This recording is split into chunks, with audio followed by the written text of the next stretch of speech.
नमस्कार मित्रांनो, या व्हिडिओमध्ये आपण वितळणाचा तसेच बाष्पनाचा विशिष्ट उष्मा व अप्रकट उष्मा याबद्दल बोलूयात. चालेल ना? मग असे समजा तुमच्याकडे द्रवाने भरलेले एक भांडे आहे आणि तुम्हाला त्याचे तापमान वाढवायचे आहे. तर तुम्ही बहुतेक करून त्याला उष्णता द्याल. पण यासाठी किती उष्णता द्यायला हवी बरं? मग ही उष्णता काढण्यासाठी एक सूत्र आहे.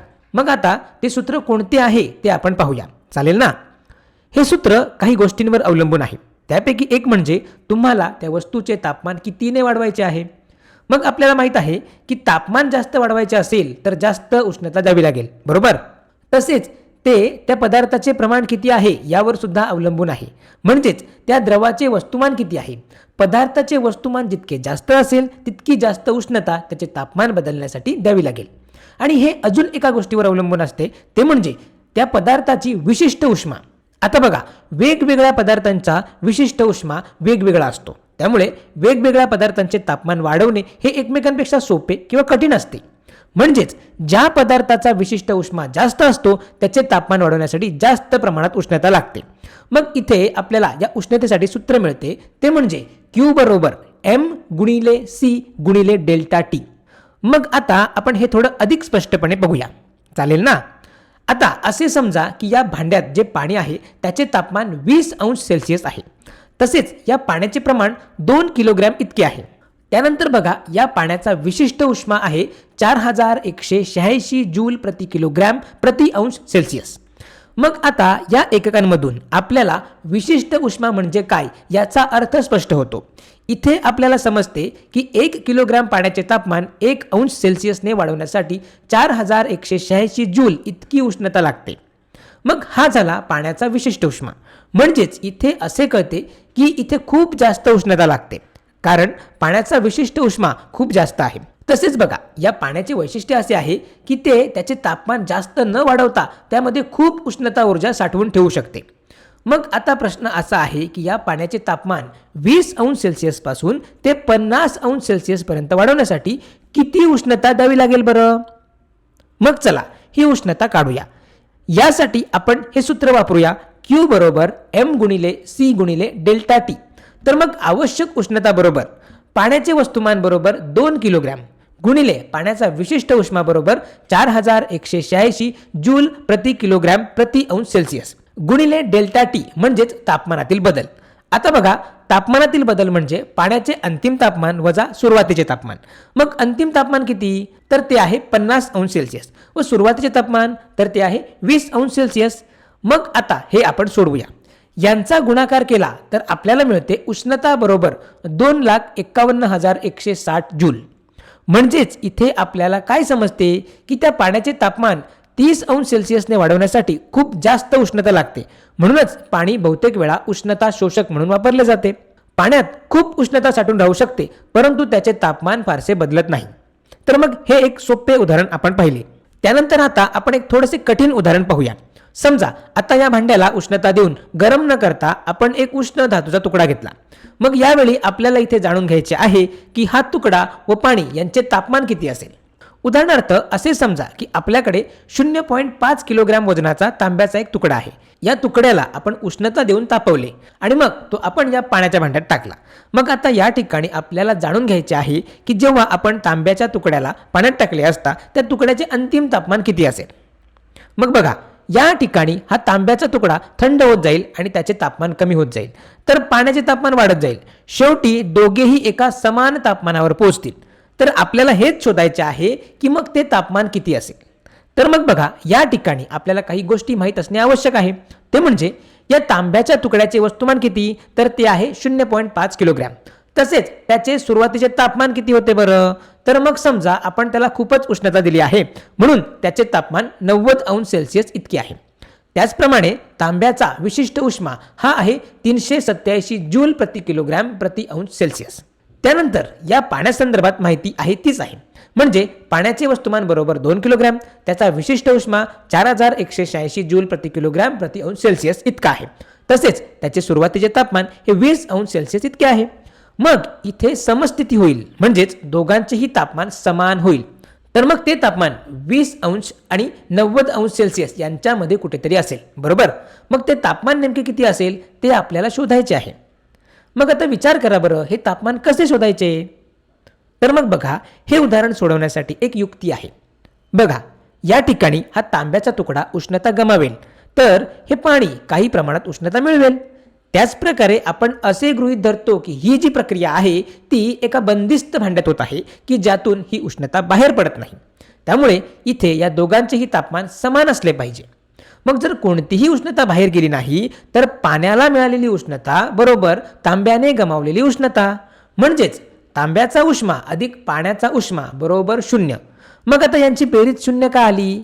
कारण एका मूल्यातील उष्णता ही नकारात्मक असेल आणि दुसऱ्यातील सकारात्मक, आणि दोन्हींचे प्रमाण समान असतील, त्यामुळे यांची बेरीज आपल्याला 0 मिळेल. मग हे कसे शोधायचे?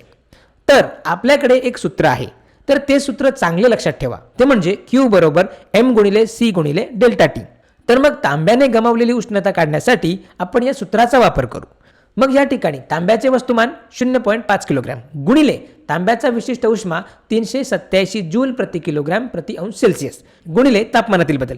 आता आपल्याला इथे अंतिम तापमान माहीत नाही, तर मग आपण याला टी अंतिम असे म्हणू, वजा आपल्याला सुरुवातीचे तापमान माहीत आहे ते आहे 90 अंश सेल्सिअस, अधिक पाण्याने मिळवलेली उष्णता देखील आपण त्याच सूत्राने काढू शकतो.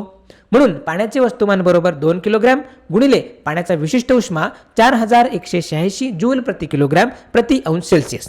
तसेच पाण्याचे अंतिम तापमान इथे माहीत नाही, म्हणून ते सुद्धा आपण टी अंतिम असे मानू, कारण अंतिमतः दोघांचेही तापमान समान असेल, वजा सुरुवातीचे तापमान 20 अंश सेल्सिअस.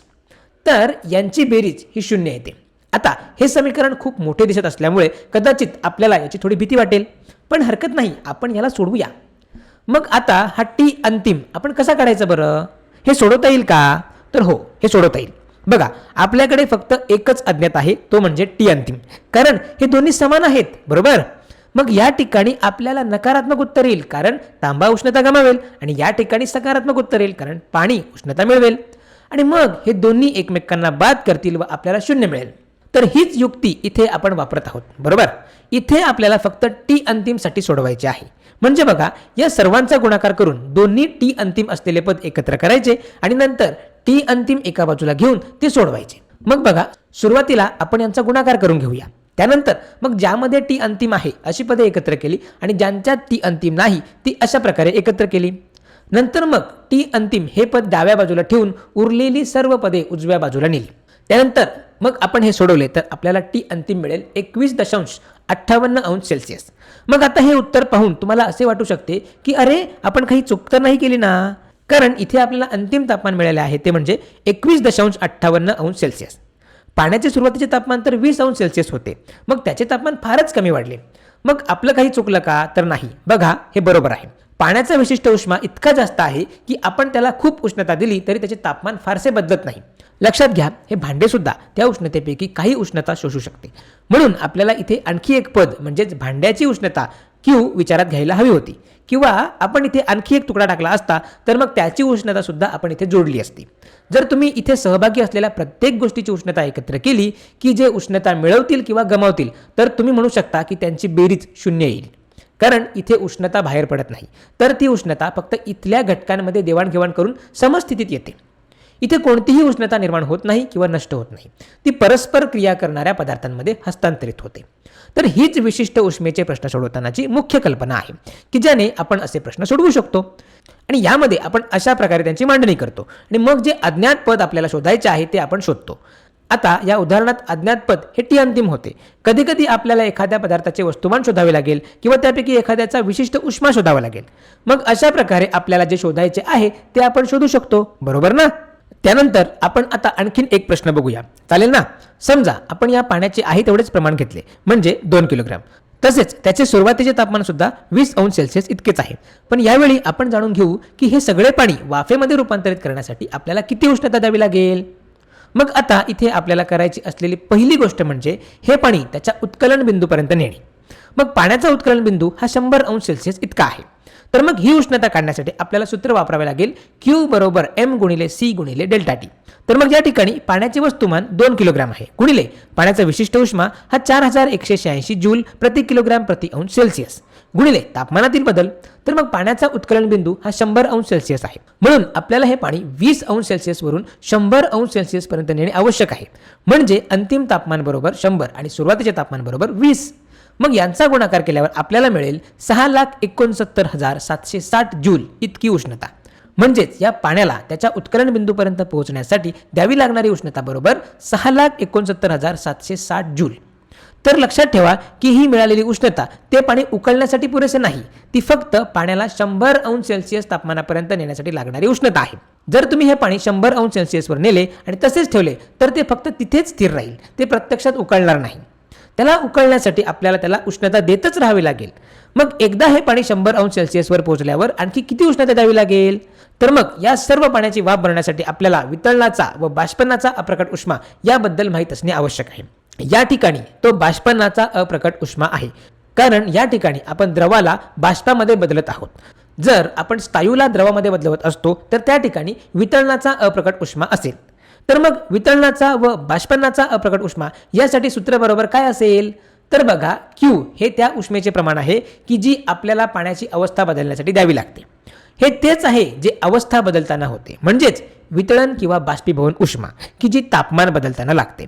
तर मग हे उत्तर आपल्याला दाखवते की आपल्याला तापमान 80 अंश सेल्सिअसने बदलण्यासाठी किती उष्मा द्यावी लागली. आणि हा हिशोब आपल्याला असे सांगेल की एकदा आपण 100 अंश सेल्सिअसवर पोहोचलो की सगळे पाणी वाफेत रूपांतरित करण्यासाठी आणखी किती उष्मा द्यावा लागेल.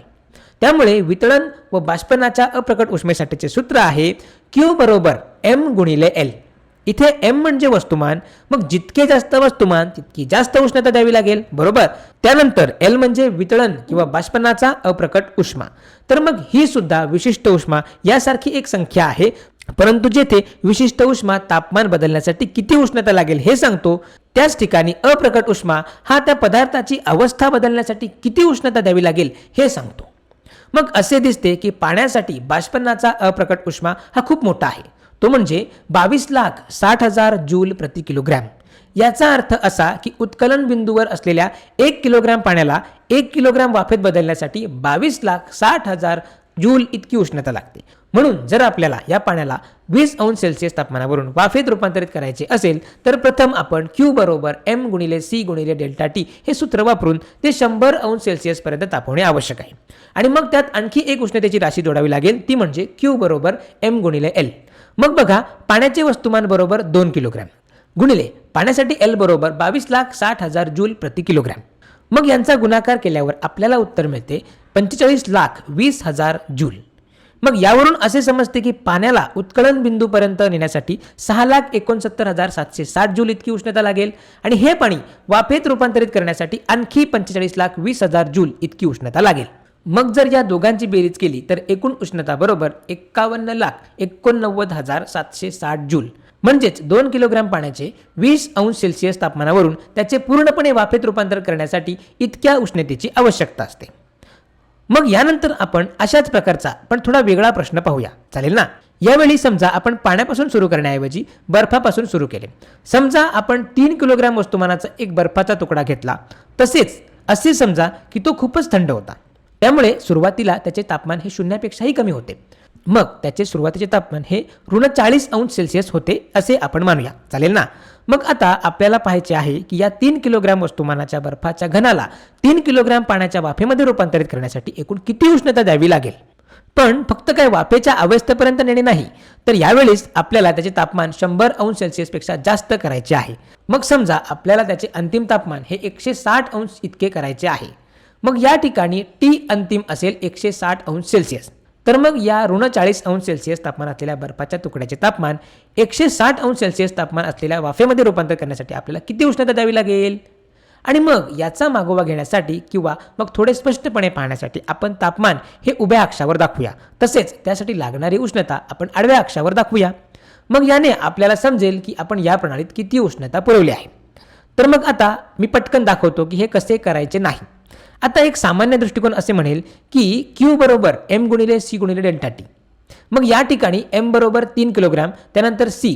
तर बघा इथे C काय आहे हे आपण नंतर बोलू. पुढे डेल्टा T. बरं, डेल्टा T म्हणजे अंतिम तापमान 160 अंश सेल्सिअस वजा सुरुवातीचे तापमान -40 अंश सेल्सिअस. आपण इथे हे नकारात्मक चिन्ह विसरू शकत नाही. मग जर आपण इथे विशिष्ट उष्मा घालून यांचा गुणाकार केला की आपल्याला उत्तर मिळेल, बरोबर. परंतु असे नाही, हे चुकीचे आहे. आपण असे करू शकत नाही. कारण बघा, इथे आपण कोणता विशिष्ट उष्मा ठेवणार? बर्फाचा विशिष्ट उष्मा, पाण्याचा विशिष्ट उष्मा की बाष्पाचा विशिष्ट उष्मा? या सगळ्यांचा विशिष्ट उष्मा हा वेगवेगळा असतो. तसेच इथे दोन अवस्थांदरम्यान अवस्था बदल होणार आहे. प्रथम बर्फ पाण्यात रूपांतरित होईल आणि नंतर काही वेळानंतर हे पाणी बाष्पामध्ये रूपांतरित होईल. आपण येथील अवस्था बदलांना दुर्लक्षित करून पुढे जाऊ शकत नाही, ते चुकीचे होईल. मग हे कसे करायचे आहे ते पाहूया. मग आपण -40°C पासून सुरू करूया. आता बघा, आपण हे तापमान उभ्या अक्षावर थोडे वर दाखवले आहे. तर मग असे समजा की या अक्षासाठी 0 बिंदू हा याच्या वर आहे, चालेल. मग आपण आता उष्णता वाढवू आणि जेव्हा हे तापमान 0°C पर्यंत येईल तेव्हा आपल्याला तिथे थांबायचं आहे. या ठिकाणी जेव्हा जेव्हा अवस्था बदल होणार असेल तेव्हा तिथे थांबायचं आहे. तर -40°C ते 0° पर्यंत तापमान होण्यासाठी किती उष्णता लागेल? मग यासाठी आपण Q बरोबर M गुणिले C गुणिले डेल्टा T हे सूत्र वापरूया. मग इथे M बरोबर 3 किलोग्रॅम गुणिले बर्फाचा विशिष्ट उष्मा बरोबर 2090 जूल प्रति किलोग्रॅम प्रति अंश सेल्सिअस इतका आहे, गुणिले अंतिम तापमान 0 वजा सुरुवातीचे तापमान -40 होते. हे नकारात्मक चिन्ह विसरायचे नाही. मग जर आपण हे सोडवले तर आपल्याला उष्णता मिळेल 2,50,800 जूल. पण ही फक्त बर्फाला वितळण बिंदूपर्यंत नेण्यासाठी लागणारी उष्णता आहे. यानंतर आता आपल्याला त्या बर्फाला वितळवायचे आहे, म्हणजेच त्याचे पाण्यात रूपांतर करायचे आहे. म्हणजेच इथे एक अवस्था बदल आहे. मग जेव्हा बर्फ वितळते तेव्हा हा आलेख कसा दिसेल? तर बघा, वितळताना बर्फाचे तापमान स्थिर राहते. बर्फ वितळत असताना त्याचे तापमान बदलत नाही. सर्व ऊर्जा ही त्यांच्यामधील बंध तोडण्यात आणि बर्फाला पाण्यात रूपांतरित करण्यात खर्च होते.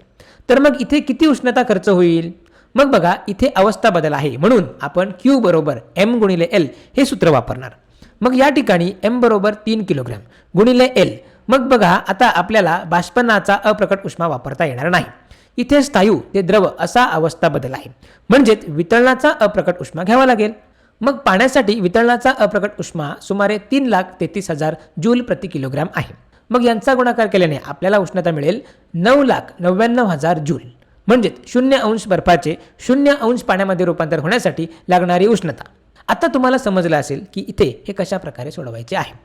त्यानंतर आपल्याला हे पाणी 0°C वरून नेऊन कुठे आणायचे आहे बरं? थेट 160°C वर का? तर नाही.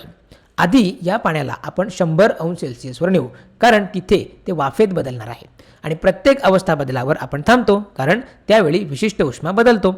तर या टप्प्याकरिता लागणारी उष्णता Q ही आपण Q बरोबर M गुणिले C गुणिले डेल्टा T या सूत्राने काढू शकतो. मग इथे वस्तुमान M बरोबर 3 किलोग्रॅम गुणिले पाण्याचा विशिष्ट उष्मा 4186 जूल प्रति किलोग्रॅम प्रति अंश सेल्सिअस गुणिले डेल्टा T बरोबर 100 वजा 0. तर मग आपल्याला उष्णता मिळते 12,55,800 जूल. त्यानंतर आता हे पाणी वाफेत बदलेल. मग इथे सुद्धा एक अवस्था बदल आहे. मग आपण पुन्हा Q बरोबर ML हे सूत्र वापरून या अवस्था बदलासाठी लागणारी उष्णता काढूया, चालेल ना? मग M बरोबर 3 किलोग्रॅम गुणिले बाष्पनाचा अप्रकट उष्मा बरोबर 22,60,000 जूल प्रति किलोग्रॅम. मग यांचा गुणाकार केला की आपल्याला उष्णता मिळेल 67,80,000 जूल, जेणेकरून हे पाणी वाफेत बदलेल. आता एक शेवटचा टप्पा अजून आहे. आपल्याला आता हे तापमान 100°C वरून 160°C पर्यंत वाढवायचे आहे. मग यासाठी आणखीन किती उष्णता लागेल हे काढण्यासाठी आपण पुन्हा एकदा Q बरोबर M गुणिले C गुणिले डेल्टा T हे सूत्र वापरूया. मग वाफेचे वस्तुमान बरोबर 3 किलोग्रॅम गुणिले वाफेचा विशिष्ट उष्मा सुमारे 2010 जूल प्रति किलोग्रॅम इतका आहे, गुणिले डेल्टा T बरोबर 160 वजा 100. मग इथे आपल्याला उष्णता मिळते 3,61,800 जूल. तर मग या ठिकाणी -40°C तापमान असलेल्या या बर्फाच्या तुकड्याचे 160°C तापमान असलेल्या वाफेत रूपांतर होण्यासाठी इतक्या प्रमाणात उष्णतेची आवश्यकता असेल. तर मग अशा प्रकारे आपण हे उदाहरण सोडविले. हे व्यवस्थित समजून घ्या. तर मग या व्हिडिओमध्ये इतकेच. धन्यवाद.